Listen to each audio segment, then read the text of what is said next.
ஒரு நாள் நாரதர் அரிதாக கிடைத்த ஞானப்பழத்தை சிவபெருமானிடம் கொண்டு வந்தார்.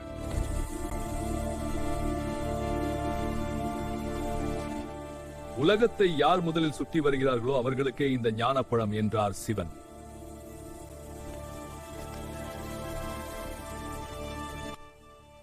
முருகன் தனது மயில் வாகனத்தில் உலகத்தை சுற்றி வர புறப்பட்டார். இந்த காட்சிகள் எவ்வளவு அற்புதம்! விநாயகர் தன் பெற்றோரை உலகமாக நினைத்து அவர்களை சுற்றி வந்தார்.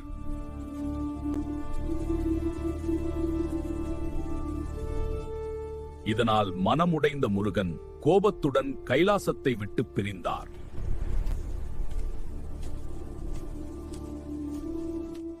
அன்று முதல் முருகன் பழனிமலையில் தண்டாயுதபாணியாக தங்கி அருள் புரிந்தார்.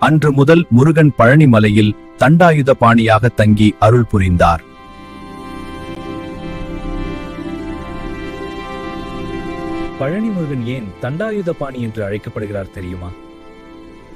முருகன் அருளால் எல்லாம் நல்லபடியாக நடக்கும். இந்த வீடியோ பிடிச்சிருந்தா ஃபாலோ பண்ணுங்க.